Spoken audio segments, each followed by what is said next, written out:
His name is John Mason, a British national incarcerated on Alcatraz in 1962.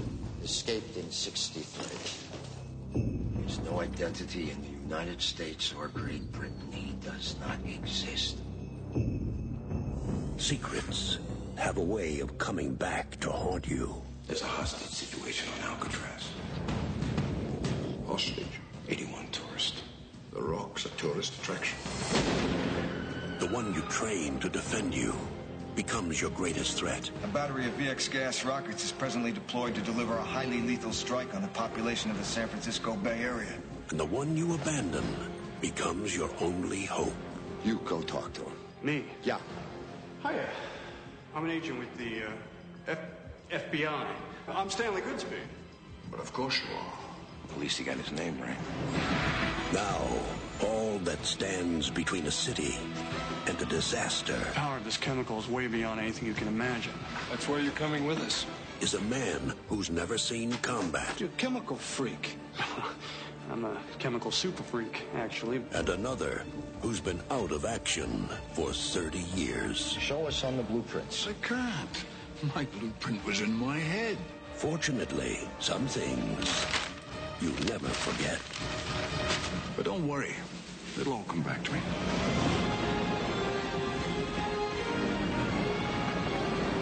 From Don Simpson and Jerry Bruckheimer, the producers of Top Gun and Crimson Tide, and Michael Bay, the director of Bad Boys. Welcome to The Rock. We got visitors. Sean Connery. You sure you're ready for this? I'll do my best. Your best. Losers always whine about their best. Yeah. Nicolas Cage. Listen, I'm just a biochemist. I drive a Volvo. Beige one. So what do you say you cut me some friggin' slack? Ed Harris. Fire.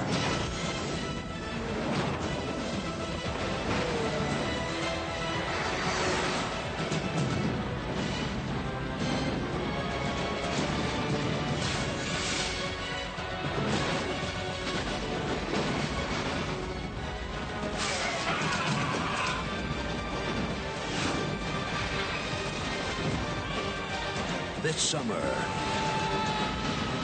get ready to rock.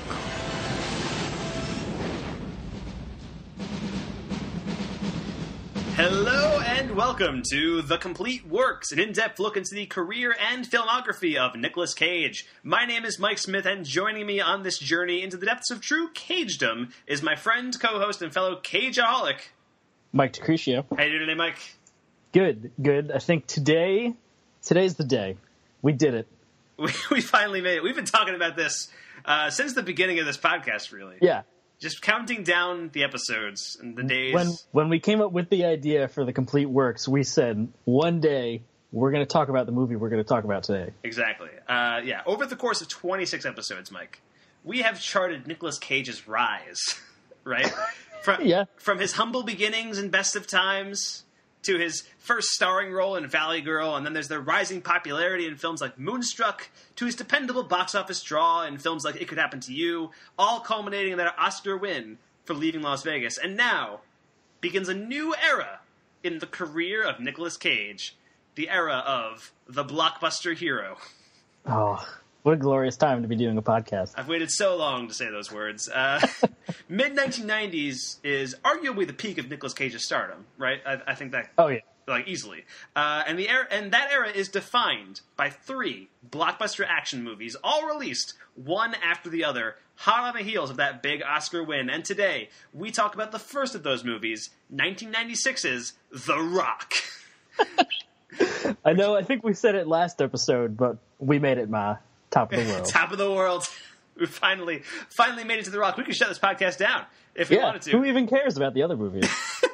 I mean, we will talk about those movies. Don't worry, loyal Complete Works listeners. We will talk about those movies. But we've just been very excited to get to The Rock for a very long time. Because I hadn't seen it since I was maybe 12-ish. Yeah, I don't think I had ever seen the unedited, theatrical version. Because this is one of those, Saturday afternoon TNT specials. Right. Where this is, where it's like this, Enemy of the State, those silly movies that are always on basic cable. Right. And The Rock is, in many ways, a definitive film.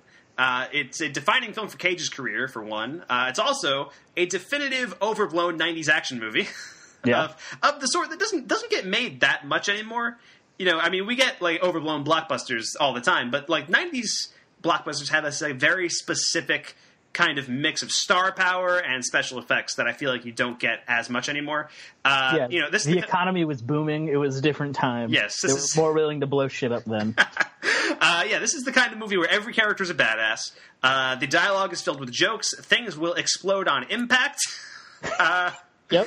And it often features a monologuing villain taking hostages and demanding a ransom of $100 million. Yeah. And it's also a definitive movie for director Michael Bay. If someone asked me to sum up Bay's career in one movie, this would be the movie I would pick. I think it's arguably the best movie he's ever made. All of his best tendencies are at the forefront of this movie, with very little of his worst tendencies, although those seep into a little bit. Right. So what do you need to know going in? So I don't know. Tell me, Mike. I will. This is a film school course. Let me take out my notebook. Hold on. A film school course on Michael Bay's The Rock, starting right now. For starters, this is only Michael Bay's second film, made only 1 year after his directorial debut, Bad Boys. Most directors start small and work their way up to blockbuster status, but not Bay. He showed up in the mid-'90s and changed big-budget filmmaking in a big way. And now Bay has made some terrible films. I gave up watching his Transformers movies a while ago, and Pearl Harbor is its own kind of bad. But I think people do tend to give him too much flack, because when he's on, right? Like, he taps into the prepubescent, adrenaline-fueled zeitgeist. Like, I think very few directors can. And with The Rock, he's very much on. Meanwhile, this film was produced by Don Simpson and Jerry Bruckheimer, who had kickstarted Bay's career when they hired him for Bad Boys. And this film is actually dedicated to Don Simpson, who died during production. The duo had made a name for themselves, producing several Tony Scott films like Top Gun, Days of Thunder, and Crimson Tide. Scott was actually the original choice to direct The Rock, but he chose instead to direct a movie called The Fan, which did not get the popular or critical acclaim that The Rock did. So, sorry, Tony Scott. This is, quite unfortunate. But Bruckheimer's name would later become synonymous with big-budget action filmmaking in the 90s and 2000s. Among his credits are Con Air, which we'll be talking about next time, Enemy of the State, Bad Boys 2, and every movie in the Pirates of the Caribbean series. Bruckheimer is a producer extraordinaire, and I feel like in recent years he hasn't had as big of a profile. There's a couple of bombs over the last few years. I think The Sorcerer's Apprentice is one. I think Pirates 4 didn't make as much as they wanted to. The Lone Ranger. But there was a long period of time where if Bruckheimer was attached to a movie, it was almost a guaranteed hit. Like, it was a brand at that point. And now The Rock has 3 credited writers for the screenplay. You got David Weisberg, Douglas S. Cook, and Mark Rosner. But they are far from the only ones to work on this script. Sean Connery actually brought in a British screenwriting duo to rewrite all of his dialogue. And that was Dick Clement and Ian LaFrennais, who ended up rewriting most of the dialogue in the movie. But that's not all. Because Jonathan Hansley, who wrote the screenplay for films like Jumanji and Die Hard with a Vengeance, and who also ended up later directing the Punisher movie from 2004, also worked on the script. And a couple of other big names did as well. Aaron Sorkin and Quentin Tarantino. What? Worked on the script for this movie. They're not credited. I don't know how much of their work is in the final product. And again, most of the dialogue was rewritten by that British screenwriting duo that Sean Connery brought in. But, I feel like their sensibilities are sort of in this movie. There's a lot of like zippy dialogue, a lot of quips, a lot of like, Sorkin and Tarantino are writers who are known for their dialogue. Right. And at this point in time, like, this was probably they probably kept the script around for a while, but this is right when Tarantino's career was on the rise. He had already come out with Reservoir Dogs and Pulp Fiction. I believe Aaron Sorkin had just come, The West Wing had just premiered, and he had written a couple of screenplays at that point too. So they were pretty well-known screenwriters already. And so get them on this, even if it's just uncredited work, like a little script doctoring, is still pretty cool. But then, even with all those writers, a lot of the film's dialogue was improvised on set. All right, sure. Including one of my favorite Nicolas Cage lines, which I'll play a clip from right now. How, in the name of Zeus's butthole, did you get out of your cell? So Michael Bay actually wanted to cut that line from the movie, saying it was a little too ridiculous, but Cage insisted that he leave it in. And we're all grateful for it. Yeah. And in fact, you may notice that Nicolas Cage's character, Dr. Stanley Goodspeed, does not swear in the movie. Okay, I did know. Yeah, all right. And that was actually Nicolas Cage's idea. Other characters in the movie swear pretty often. It's a profanity-laden movie, one might say. But Cage instead says phrases like gee whiz and friggin', which kind of adds to the oddball nature of the character that he's playing. And helps to show how different he is from the people around him, who are all either military men or ex-prisoners or both. I think it helps to establish who his character is, kind of set him apart from everyone else, because he is, basically the fish out of water in this scenario. And I feel like not having him have a potty mouth, like every other character in this movie does, helps set him apart. And of course, there is the incredible cast that populates this movie. Nearly everyone in this movie is someone you will recognize. It is a great cavalcade of character actors who support our main trio throughout the movie. Nicolas Cage, of course, plays Dr. Stanley Goodspeed, which is a great name, by the way. Yep. I think it's just a perfect action hero name, who is a chemistry geek, beetle maniac, an FBI agent whose girlfriend is pregnant. Sean Connery stars as John Patrick Mason, a wrongfully imprisoned MI6 agent who helps Goodspeed break into Alcatraz. And there's Ed Harris as General Frank Hummel, the villain of the movie, who's led a rogue army squadron into taking over Alcatraz and aiming 4 rockets filled with poison gas directly at San Francisco. That's the most Michael Bay sounding thing. Like, just divorcing it from the fact that it is a Michael Bay movie. If you didn't know that, like you heard that synopsis, you could just hear, that wasn't even this. I was just describing the characters. Well, that's what I mean. Yeah, like every description of the character is like the coolest version of any that any character could be. And then that's not even all. In supporting roles, you've got Michael Biehn as Captain Anderson, which makes this a Deadfall reunion. Yes, it does. Which is very cool. John Spencer from The West Wing plays Womack. David Morse plays Baxter. William Forsythe plays Paxton, meaning it's also a Raising Arizona reunion. Vanessa Marcil of Las Vegas plays Goodspeed's girlfriend Carla. John C. McGinley from Scrubs plays Hendrix. Gregory Sporletter of True Blood plays Fry. Tony Todd, who was Death in the Final Destination series, plays Darrow. Bokeem Woodbine from Fargo Season 2 plays Sergeant Crisp. Danny Nucci, who you may remember as Leonardo DiCaprio's Italian friend from Titanic, plays Lieutenant Shepard. And actually, if you look at his Wikipedia page, interesting side note about Danny Nucci, it actually says this on his Wikipedia page. During the 1990s, Nucci played characters who are unceremoniously killed off in 3 blockbuster films, which were released within 20 months of each other between 96 and 97. And those movies are Titanic, The Rock, and Eraser with Arnold Schwarzenegger. Wow. So, quite a nice little bit of trivia for Danny Nucci fans there. Yeah. Claire Forlani from Mallrats plays Sean Connery's daughter, Jade. Jim Caviezel appears as an F-18 pilot. And in uncredited appearances, Xander Berkeley, who also appeared in Leaving Las Vegas, plays Lanner. Raymond Cruz, who was Tuco from Breaking Bad, plays Sergeant Rojas. And Philip Baker Hall, who also appeared in Kiss of Death, plays Chief Justice. And there are even actors who I have not mentioned because we simply do not have the time to go through them all. Also, at one point, Arnold Schwarzenegger was supposed to play Stanley Goodspeed. What? Yeah. That's a totally different movie. I know. And he turned it down because he didn't like the script, meaning this is the second time Cage has replaced Arnold Schwarzenegger in a project. Because if you recall, he also replaced Schwarzenegger, and it could happen to you. Yep. So that is quite a cool thing as well. Like imagine a version of this movie directed by Tony Scott and starring Arnold Schwarzenegger instead of Cage. Like it's an entirely different thing. Yeah. And finally, the IMDb plot synopsis reads: a mild-mannered chemist and an ex-con must lead the counterstrike when a rogue group of military men led by a renegade general threaten a nerve gas attack from Alcatraz against San Francisco.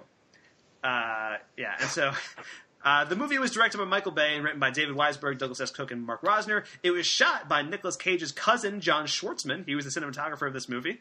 And featured a score from Nick Glennie Smith and Hans Zimmer. And as a side note, the score kicks ass. Oh yeah, it does.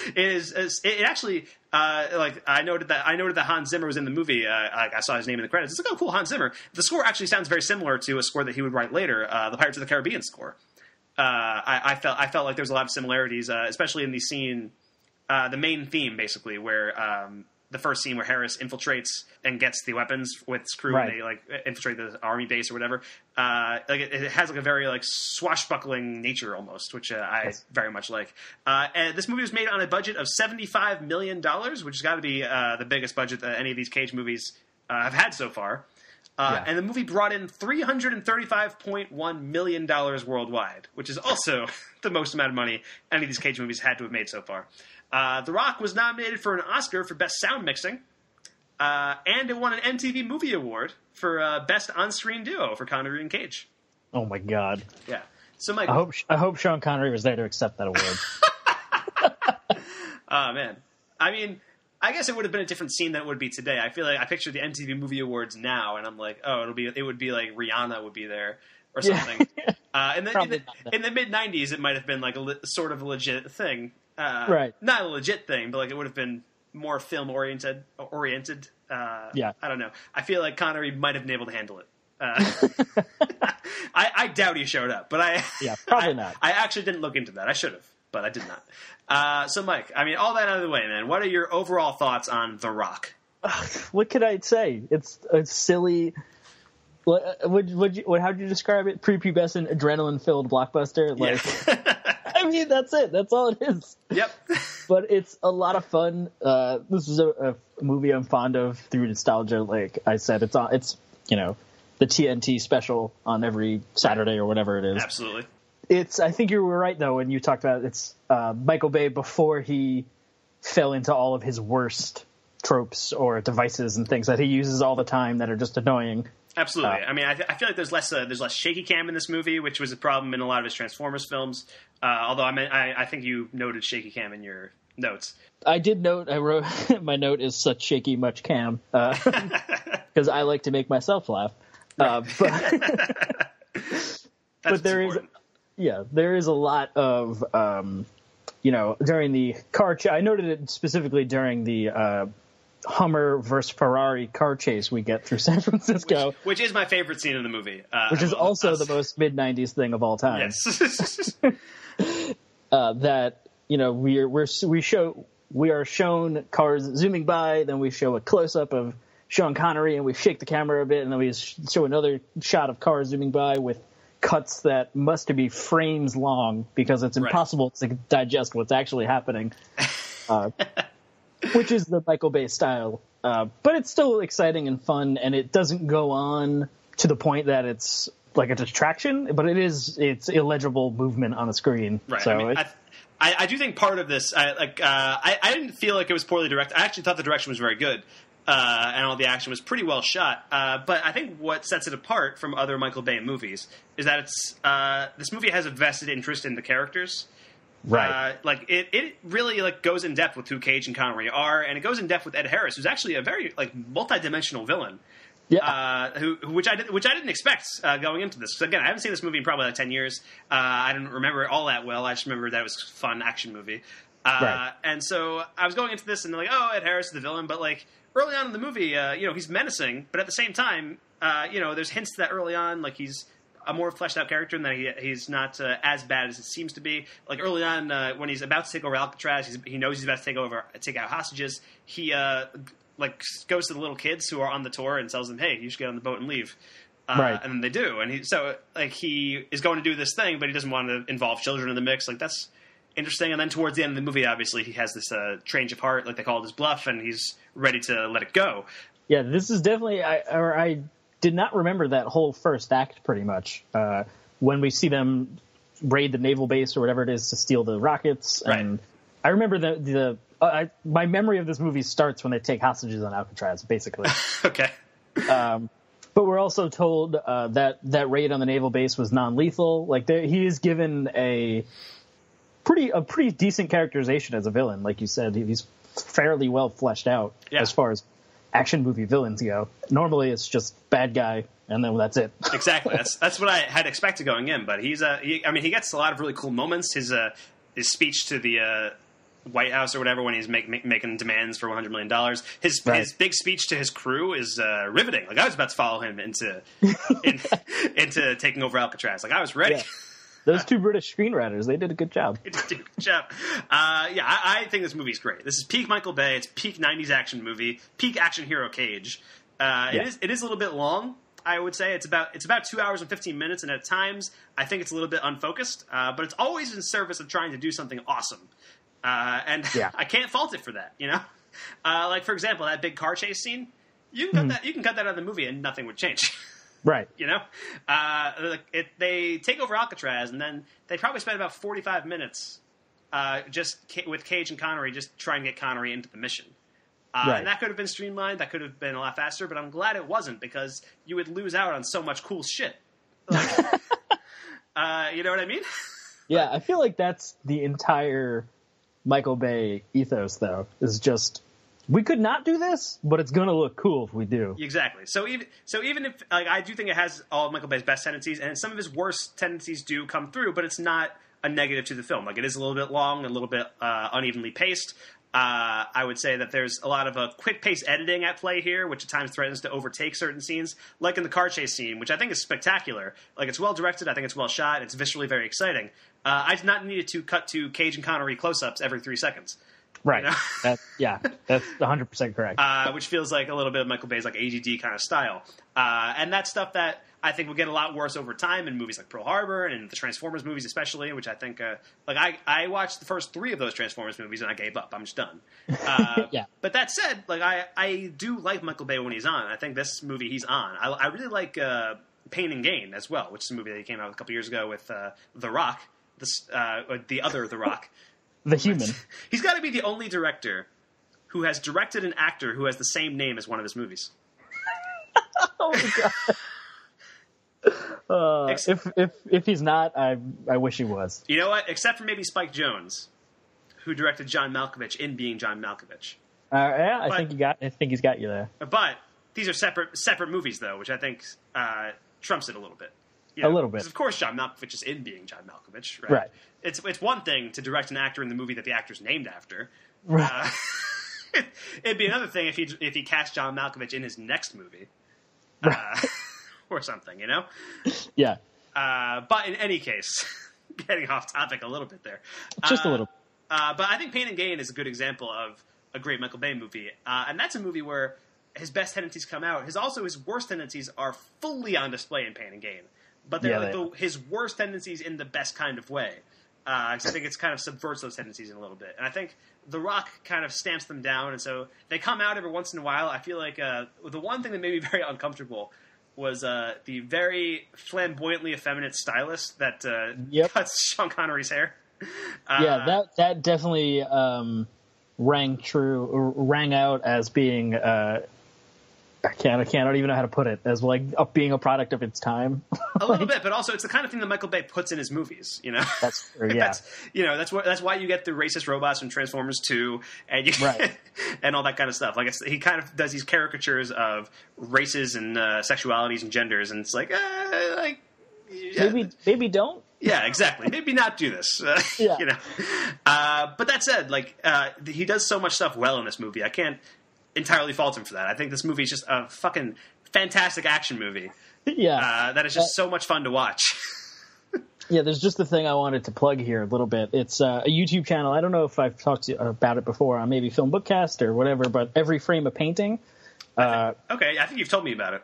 Yeah, it's a YouTube channel where I can't remember the guy's name, which is dumb, but he does video essays, like 10, 15 minutes maybe, on various film topics. He has one on single take shots and things like that. Right. And he has one on Bayhem and breaks down and analyzes Michael Bay's visual directing style to talk about what makes it so unique, even though he talks about how it is visually stimulating yet completely useless, and how Michael Bay seems to be a slave to his eye because, like we talked about in the car chase scene, he will edit things to look cool even though you can't comprehend them. Exactly. And in that car chase scene, again, standout scene. I think it's fantastic. Yeah, it's a great scene. But there are moments where it's like, wait, how did this happen? Because suddenly, like, cops are there. Right. Like suddenly there's a trolley car exploding. And I mean, the trolley car, I think is set up fairly well. It is. But the cops thing, I remember like Connery drives off and then Cage drives off, and suddenly like there's just suddenly like 5 or 6 cops chasing Connery, and you don't see them before that. Like they're just there. I just wanted to use the quote that I think that's from Every Frame of Painting. Sure. It said, if Howard Hawks defined a good movie as 3 good scenes and no bad ones, Michael Bay seems to think it's 3,000 dynamic shots and no static ones. Which pretty much sums it up. I think that's a perfect. Sure, I can see that. But let's get off Bay for a second. What did you think of Nicolas Cage in this movie, Mike? I think this is the culmination of all the Nicolas Cage that we've seen for the past 26 or 25 episodes. We said that in the Leaving Las Vegas review. You realize, right? I do. That's an exact quote from our Leaving Las Vegas review. But this is the one, though, because Leaving Las Vegas is his dramatic, I guess, way to put it. But this is the Nicolas Cage that we know for the rest of his career, for the most part. Sure. Of action, leading man, huge blockbuster, or at least the Nicolas Cage that I know of from pop culture. You know what I mean? Like, it's the marriage of his silly, over-the-top, I'm going to yell the third word of this line for no reason, Nicolas Cage, with his action leading man bravado that we get, that Stanley Goodspeed swings back and forth from him being a bumbling idiot or the guy who can't figure out anything to, he's in his element diffusing this missile with the neurotoxin in it. Exactly. And he's totally cool, and he's yelling at Connery to listen to him, and I think that's what the Cage we get for at least the rest of the 90s or the next 2 movies at least. Yeah, I mean this is the emergence of true action hero Cage. Right. We saw him give it a try way back in Firebirds. But this is the one that sticks, Yeah. And Goodspeed, I think, is also very recognizably an oddball Nick Cage character, which is part of what I like about this so much. Whether it's like reveling in small details, like paying $600 for a Beatles album on vinyl, right? Which is just like a weird like character tick, or when we suddenly cut to him naked and playing guitar early on. I was like, whoa, all right. And Goodspeed is a dork. Right, and comes off as one in the movie, and yet I think Cage plays him so cool, and like he finds the coolness in being a chemistry geek, Yeah, absolutely. He's the rock star of chemistry geeks in this movie. And his back and forth with Connery is a definite highlight of the movie, of course. And I think it's why people still remember the movie today. These guys are doing larger than life things, and especially by the end, they're doing insane and impossible things. But it never loses sight of the two of them as characters, right? They gripe, they give each other shit throughout, but you can kind of sense their bond over the course of the movie. And both characters are filled in interesting ways as the movie goes on. We learn more about them, their relationships, what their lives are like, et cetera, and all that cool stuff. So, like Cage, you get, you learn about his girlfriend who just became pregnant. She happens to be in San Francisco, which causes conflict in the movie.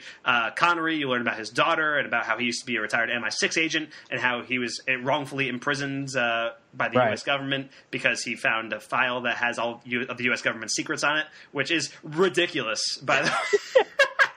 I just love that thought, though, and it's dropped so casually too. The microfilm thing, like the guy's like, "Wait, why do we lock him up?" And the guy's like, "Oh, he found a microfilm with all of the U.S. government secrets, the Roswell landing, who really killed JFK, all that stuff." Yeah, and the other dude doesn't even flinch when he talks about it. He's like, "Oh man, well, we can't let him. That's a good thing we locked him up." Yeah, and then of course at the end of the movie. Connery leaves Nicolas Cage with instructions on where to find the microfilm, and Nicolas Cage gets it, and he's like driving away, and the last line of the movie is, "Hey, you want to know who really killed JFK?"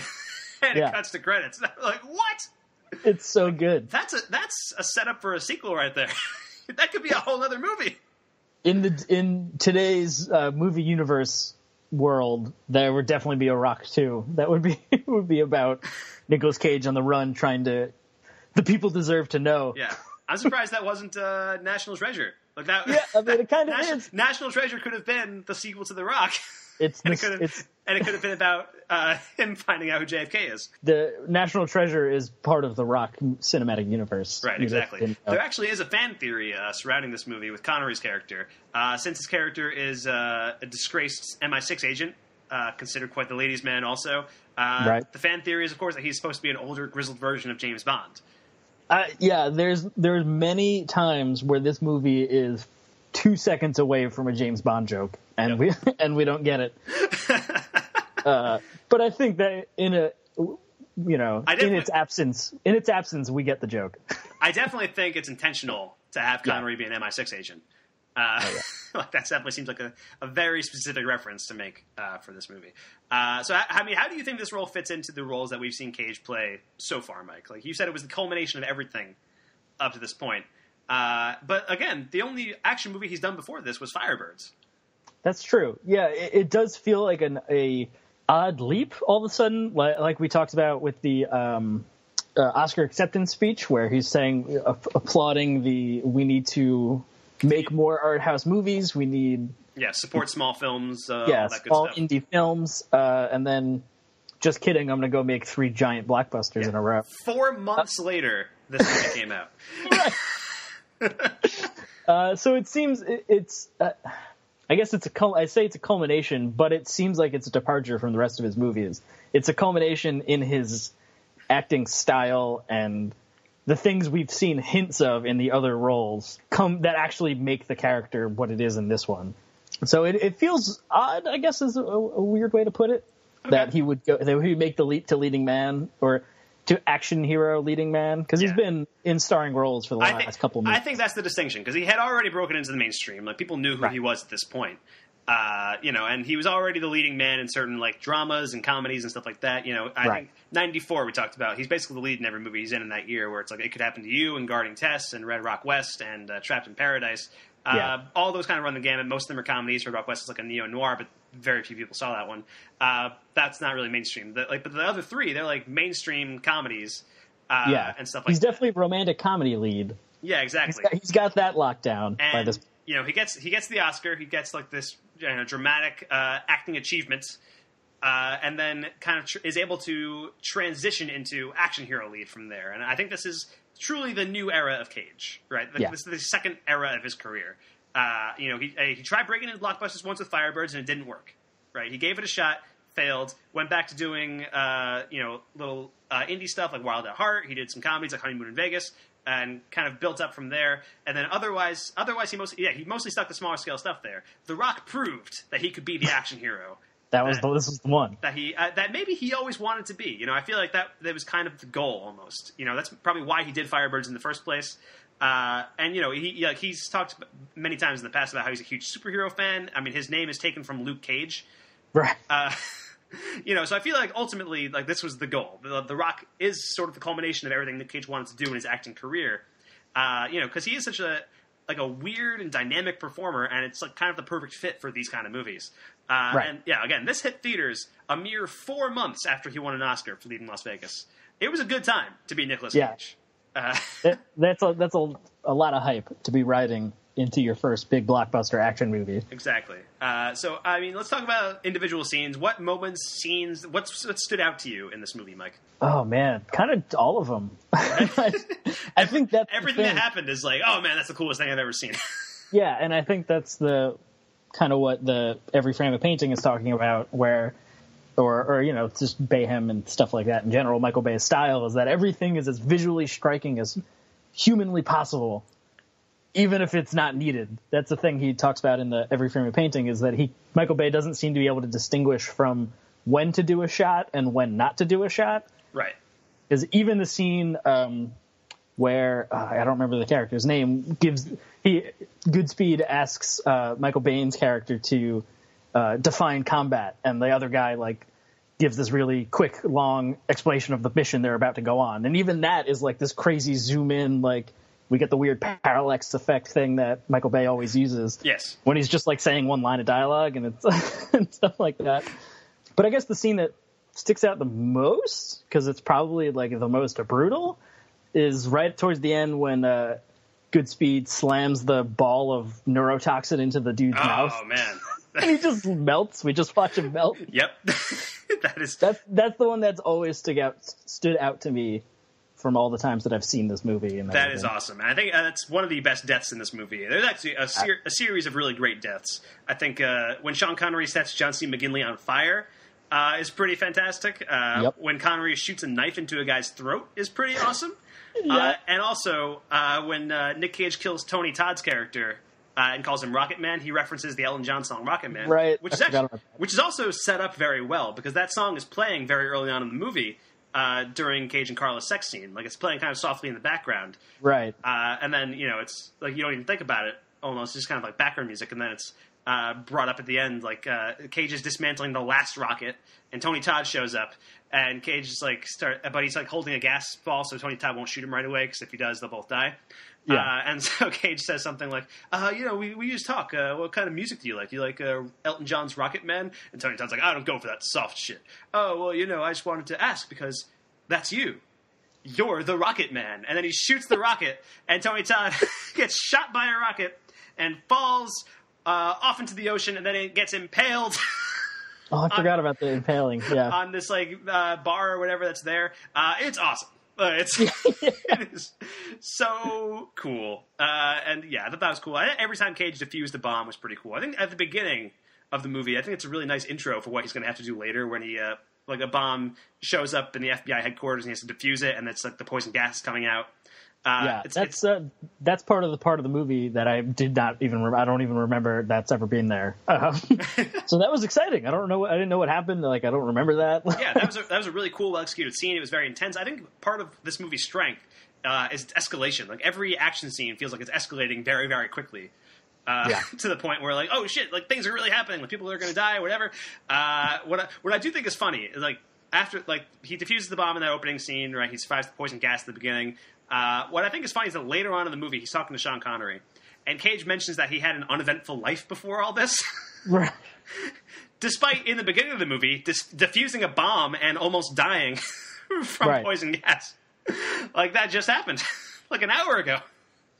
Yeah, I do love that characterization of Goodspeed, where he's totally unconfident about his abilities. He doesn't think he's going to be able to do anything. He's bumbling and nervous all the time. But then under pressure, he is able to just focus and do the thing he needs to do every time it happens. And he still has no idea that he's able to do it. And I think they even sort of make a joke about it somewhere. I don't remember exactly what's happening, but Nicolas Cage at some point says like, "Oh man, I love pressure," while they're being shot at or something like. Yeah. I don't remember. But clearly he does. He thrives. Exactly. In it. Yeah. Every time he has to do something, like every time he has to defuse a bomb or use his chemistry knowledge or something, like he's in the zone. And elsewhere, he's kind of out of his element, but in an endearing way. Like it's part of the plot of this movie is that Cage has never shot a gun since the academy, right? Since he was in FBI training, because he's not a field agent. He's just a guy who is the chemist. And so when he's on this mission, like he doesn't shoot anybody for a long time, and Connery starts making fun of him for it and all that kind of stuff. And then part of his arc in this movie is that eventually he can shoot people, and also be awesome. Yeah. But yeah, and also, basically everything Connery says in this movie is the best line ever written. Ever. Right? Like, one of my favorite lines in the movie is they're like doing the mission briefing. And they're talking about the blueprints, and Connery's telling them like how to get in, but Connery doesn't actually know how to get in, like because it's all in his head. And he's like, "Oh yeah, my blueprint was in my head," and like the guy's getting frustrated, and it's like, "Oh, looks like you're between a rock and a hard case." Oh, I died. I thought that was amazing. I also love they're talking like Connery and Cage are talking about like their careers, and Connery's like, in retrospect, I'd rather have been a poet or a farmer. Yeah. And I like that Connery's character is also like an intellectual, right? Like he name drops people like Archimedes and Oscar Wilde like throughout the film, like just in passing and dialogue and stuff. But he's also very blunt. When he's talking to people, like he's talking to Ed Harris at the end of the movie, and he's like, "Personally, I think you're a fucking idiot." Like, but the famous line in this movie, like probably the most famous line, which I'll play a clip of in just a moment. Connery and Cage are talking, and Cage says, "I'll do my best," and Connery says, "Your best. Losers always whine about their best. Winners go home and fuck the prom queen." And then there's the response to that, which I never remembered, is that Cage says Carla was the prom queen. And Connery's like, "Oh, really?" It's like, oh shit. This is what he's a bumbling idiot, but he, like we said, he's he's there with the best of them. Yeah, and he can do it. He's cool. He's in his element when he's in his element. And but yeah, so that is awesome. And also, I mean, I do want to mention that car chase again, because it is like I mentioned how this movie escalates so quickly a lot, right? And so this car chase begins as a foot chase through a hotel after Connery dangles Womack off the side of a building. Right. And Connery runs away, goes to the hotel, goes to the kitchen. Cage is chasing him the entire time. Connery steals a car. Cage steals a yellow Ferrari. Cops start chasing Connery down and getting taken out. Connery smashes through a water truck, and all the water jugs go flying everywhere. Then a trolley car. He hits a trolley car, and it starts exploding and sliding down the street, and it explodes while also crushing Cage's car. Right. Which ends, of course, in a very funny line where the guy comes over to Cage and is like, "Dude, he crushed your Ferrari," and Cage is like, "It's not mine." Yeah. It's like you said, they're all the coolest characters they could possibly be. Exactly. And the thing is, like, that whole sequence is mostly a diversion from the main plot. Like, it has nothing to do with anything happening on Alcatraz or anything like that. It's just this really cool, awesome chase scene. And it's just a lot of fun to watch. Like, that's really all there is to it. It does ultimately lead into a character moment for Sean Connery, which I also do like. He's basically just doing this to go see his daughter. I think he knows ultimately that he will end up doing this mission for the government. But he just goes through this whole car chase just to get to see his daughter, who's played by Claire Forlani from Mallrats, which is kind of cool. It's like I was looking at actors that are in this movie, and like a lot of the actors were like in a couple of movies around this era. So like Mallrats came out the year before. Danny Nucci was in Titanic a year later. Like it's like people who were in a couple movies are in like this span of time, and then you basically you never heard from them again. Yeah, pretty much.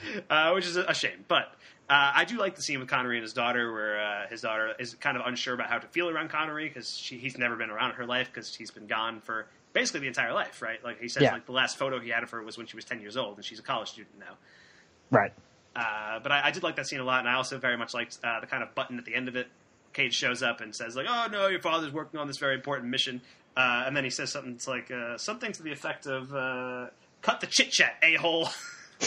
Yeah, that was when I was...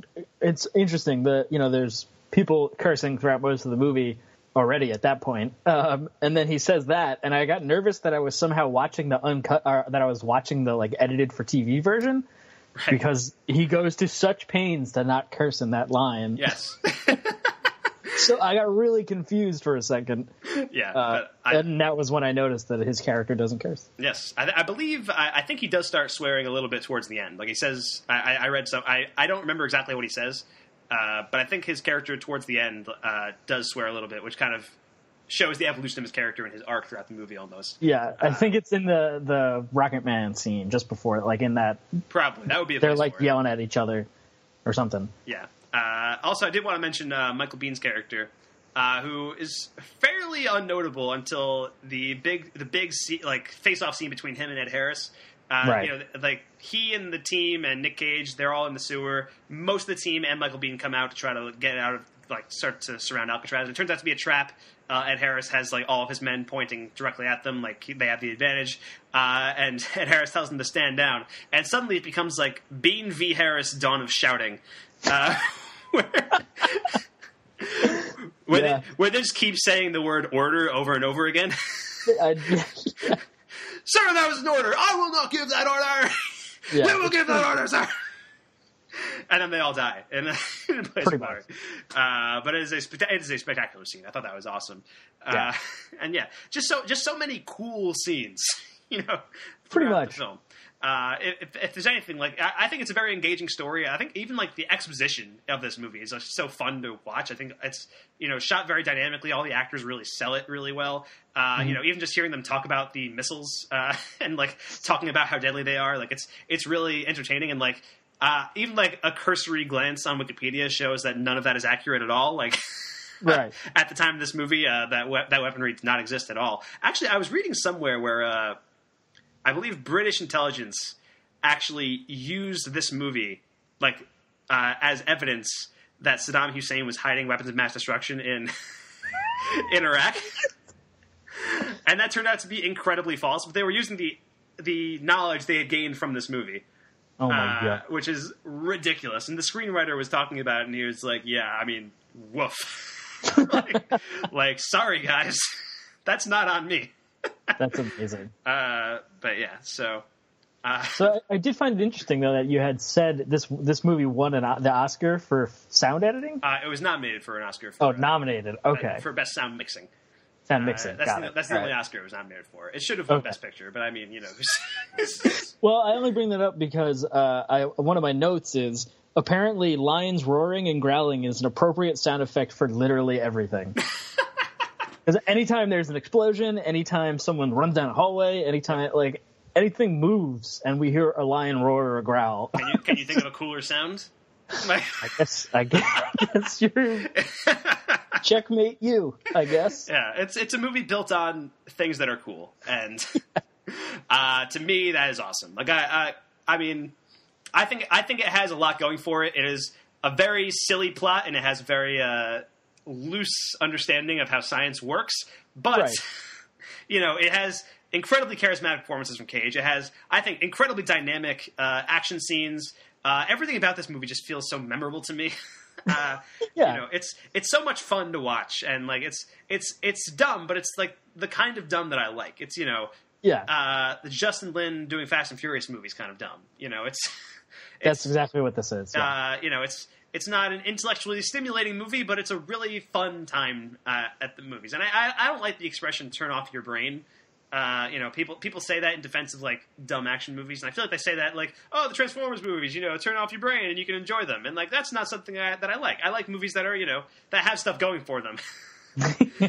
And this movie has a lot going for it. I feel like that's a distinction to be made here. It's a really well made, well put together action movie. And that is something to be admired and stuff. And I it got good reviews. I think it has a 66 in Rotten Tomatoes, which is the highest rated Michael Bay movie on Rotten Tomatoes, actually. So there is that as well. It got pretty solid reviews. I think Roger Ebert gave it like 3.5 out of 4 stars and said like it was one of the best action movies of the decade. It's a really, really strong action movie, and some people may not see it that way, but I really, really love it. And some of the people who may not see it that way are the people who are in our Netflix reviews, which we'll talk about in a bit. Mike, do you have anything other lingering thoughts about The Rock that you want to get out? Not really. This is it's pretty much everything you just said. This is a movie I am very fond of, nostalgia-wise. I'm glad that I got to watch it again recently. This is and reaffirm that love of this movie. You can't not be excited when Sean Connery says "Welcome to the Rock." Like it's impossible. It's impossible. Exactly. That's a nice oh shit moment. Like here it comes. Yeah. And I mean, again, the dialogue in this movie is just so much fun, and like so much of it was improvised on set, which I think is even more impressive. And the fact that this went through like 8 different writers and still is as well written as it is I think a testament to something to the Hollywood machine. I don't know, but it's who knows? Whatever it is, I like it. It's good. But even just small dialogue exchanges, like when Cage finds out that his girlfriend is pregnant, he goes on this whole rant about how bringing a kid into this world is, an act of cruelty. How he hates because he just went through this whole thing where he had to disarm this bomb, and then his girlfriend's like, "Oh, by the way, I'm pregnant," and he's like, "Oh, whoa," and he's like, "Said, did you mean all that you said about bringing a kid into this world is an act of cruelty?" And he's like, "Oh, well, I meant it at the time." And she's like, "At the time, that was 7 seconds ago." And he's like, "Yeah, well, a lot's happened since then." I thought that was a really sharply written scene. That was a really funny moment of dialogue. So a lot of stuff in this movie is just really fun to watch. I think even if you're not a fan of Nicolas Cage, which if you're listening to this podcast, I assume you are. Right. Or at least our friend. Yeah, one of those two things. This is definitely one to check out. I cannot recommend this movie highly enough. This is perfect overblown 90s action in the best way. Yep. And all right, I think we can move on into our Netflix reviews, Mike. Yes, we can. All right, then let's do that. Here's the Netflix reviews for The Rock, starting right now. Here's a 1-star review of The Rock on Netflix. Please let this be the person that's mad about cursing. I ordered The Rock because Sean Connery was in it, and I neglected checking the rating on it. However, quickly found out it was an R rating when the multiple use of the F word was used. Yes. Good fucking call. Nailed it. We stopped it very early in the DVD, even though the storyline probably would have been a good one. The profanity ruins the whole movie. Oh my god. Oh, I'm so proud of that person. This is a 4-star review of The Rock, which is mostly just a quote from the movie, but it's written in the way that Sean Connery would say it. Oh, God. So I'm going to try to do it as best I can. Your best. Lucius always whine about their best. Winners go home and fuck the prom queen.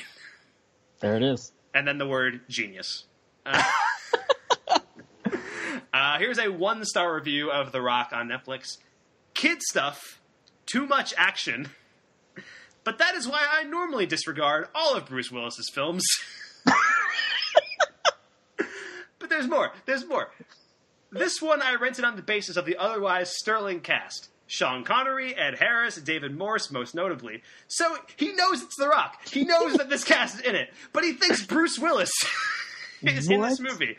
All three have done fine films, especially Harris and Morse. But in this one, I never even noticed Morse.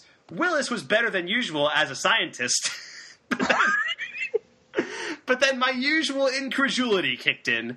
Just to be picky, how could a hotel bathroom clothesline become not only longer but stronger, so as to snub a human body to a stop after a dozen feet of free fall? Well, hereafter, I will stick to the no Bruce Willis formula. What? What just happened? I think this guy has face blindness, and thinks that Nicolas Cage is Bruce Willis, and Bruce Willis is Nicolas Cage. But that won't happen until Face Off, and then instead that'll be John Travolta. Wow. Here's a 5-star review of The Rock. One of my all-time favorite movies. I think this was Nicolas Cage's first real action movie. But I love the drama and the action. It starts in the first scene and doesn't let up until the very end. I love one of the last lines of this movie as well. Honey, do you want to know who really shot JFK? Hell yes, I want to know. I can't wait for the Rock cinematic universe. Excellent, excellent movie. Plus, you get to see what Alcatraz was like, especially if you have not done the tour. What? Yeah, I mean, I guess they're not wrong. I guess. I don't know how accurate this movie's depiction of Alcatraz is. I'm not sure if Alcatraz has like a minecart shaft underneath the actual islands. That's a good point. But, it could. I've never been on the tour, so I wouldn't know. All I know is from this movie. And finally, a 2-star review. This movie had the potential to be cool, then somebody hired Nicolas Cage. Oh, hot take. Seriously, I cannot watch any of his movies and take him seriously, even if he is partnered with one of the greatest actors in history. Sean Connery seemed lost in this movie with its corny lines and piss-poor acting. I know a lot of people enjoy the action in this film, but frankly, if I wanted to watch a movie with corny lines, bad acting, and lots of violence, I would watch Arnold. Wow. Yeah, that's a shame. But also, he could have been in the alternate universe where Arnold was in this movie, directed by Tony Scott. Maybe he would have enjoyed it more. Yeah, little do they know how close they came to a movie they liked. That is a shame, but I think the Bruce Willis one gets me, though. That's like he watched the whole movie. So Nicolas Cage was in the whole movie. Yeah. It said Nicolas Cage at the beginning of the movie and at the end of the movie in the credits. Yep. I'm sure when he put this movie in his Netflix queue, it said Nicolas Cage, Sean Connery. And still, he thinks it's Bruce Willis. Yeah, they recognized everyone else in the cast. It's not like he accidentally put this review on a different movie or something, like he was trying to review a Bruce Willis movie, because he mentions Ed Harris, Sean Connery, and David Morse. Yep. That's truly unreal to me. But in any case, that's it for our Netflix reviews of the week. I figured only a couple because, I figured we were talking about the movie for quite a bit, and we did. Yes. So, Mike, where can we find you online this week? You can find me at twitter.com/mdfilmblog. And if you like Dungeons & Dragons, my friends and I post our games at youtube.com/geonerd79. And you can find me online at twitter.com/msmithfilmblog, as well as all my podcasts and stuff at FilmBook.com. Thank you so much for listening to The Complete Works. I'm Mike Smith. That is Mike DeCriscio. If you're listening to this review via our podcast on iTunes, please subscribe to the podcast, rate it, and take a moment to give us a review. You can help support this podcast and FilmBook by taking part in our Patreon campaign. You can find our Patreon campaign page at patreon.com/FilmBook. Any and all feedback, compliments, topic discussions, and even hate mail can be sent directly to podcast@filmbook.com. Please list the podcast you are emailing about in the title of your email, because we produce so many different ones, hard to keep track. We would love to hear from you. Now, join us in 2 weeks, where we'll be talking part 2 of the Nick Cage mid-90s action trilogy, Con Air. Oh, man. I'm really excited for that episode. I am pretty stoked for that one, too. And you can join us for Film Bookcast next week, where we'll be discussing another action film that I am pretty excited about, Jack Reacher, Never Go Back. Now, Mike, you've seen the first Jack Reacher, right? I have. It is awesome, right? Yeah, I'm pretty pumped. Yeah. This is just a whole couple weeks of great action movies. That's the hope. I mean, Jack Reacher 2, I'm pretty excited about it. I think the trailers look very cool, and I love Tom Cruise. I think he alone will be enough to sell me on this movie. But Chris McQuarrie is not directing this one. It's directed by Ed Zwick, who's a different director. So we'll see what happens. Ed Zwick directed Tom Cruise once before in The Last Samurai. And he's anything could happen. Yeah, anything could happen. There could be some cool stuff here. So I'm very excited about Jack Reacher 2. Very excited about Con Air. We got some very cool stuff in the pipeline. But until then, thanks so much for listening, guys, and thanks for getting in the cage.